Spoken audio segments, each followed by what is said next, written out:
Today on Yester Kitchen, we're going back to 1963, and we are going to make an easy and delicious side dish that's a little out of the ordinary, but you're going to love it. Let's get started.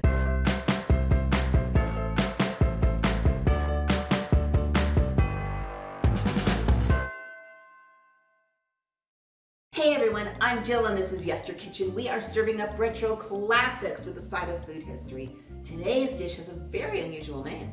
It's called John J. Lima's and it is right out of 1963. Good housekeeping.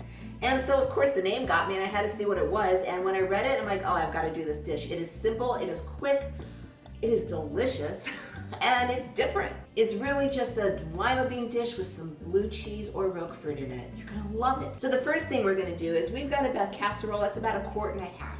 Actually, I think this one's about 2 quarts. It may be a little big for what we need, but you'll get the idea.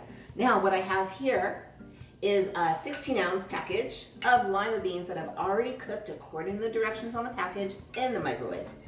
And we're just gonna layer some of them down here. It's like a layered casserole, and it'll go great with any kind of meat, or even on its own for people that don't eat meat. Okay, the next thing we need is a 4-ounce container of already crumbled, or you can buy it whole and cut it up yourself, do whatever you like, of Roquefort cheese. You can use a Danish blue cheese also if you want. The only difference is Roquefort is made with sheep's milk, and blue cheese is made with cow's milk, but they're both fabulous, so pick what you like. And you're just gonna sprinkle some of the blue cheese right on top, just like that.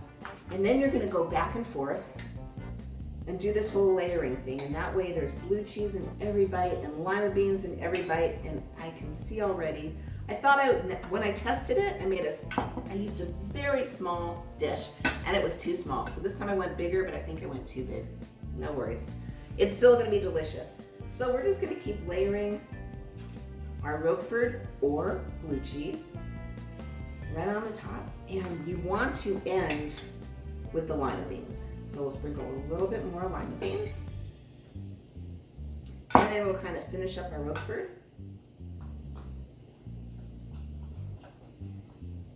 And this dish is just pretty much done. We're just gonna finish up with our lima beans. Yes, it is good. It is like crazy good, as a matter of fact. It's one of those things where you get to it and you go, wow, this is so unusual. I don't know if it's gonna be good. And then you taste it and go, oh my God, this is really good. All we're gonna do left is we have a 1/2 cup of consomme. Just straight up consomme right out of the can. And we're gonna pour that all around. And that's just gonna kind of give it the moisture it needs. And if you're a vegetarian, use vegetable broth, you'll be fine. But the original recipe does specify consomme.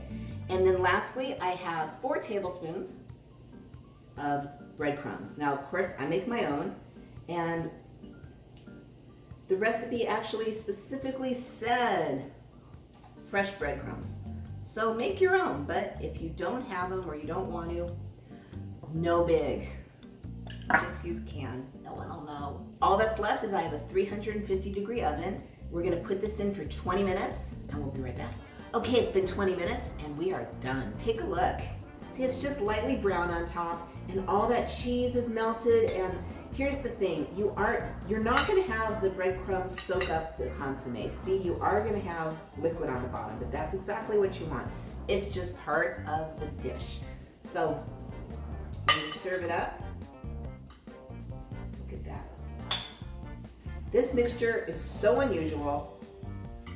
The name is even crazier, and it's just amazing. This, since it has the blue cheese thing going on, is perfect for steaks. Anyway, you always say don't try. It's perfect, just like I knew. Oh, I forgot something that's just staring me right in the face.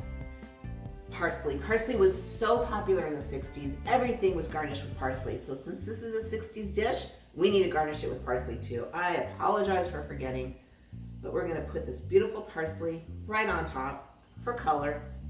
I put a little on top of mine. There. Now I feel better.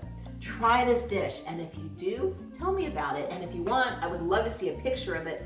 Tag Yester Kitchen on Instagram. If you would like to explore more dishes from your childhood or just the past, I invite you to subscribe. I release new videos every Tuesday and Friday. In the meantime, here's some more retro dishes for you. Here they are. And remember, every dish, even John J. Lima's, oh yeah, has a story. I'll see you in the next video.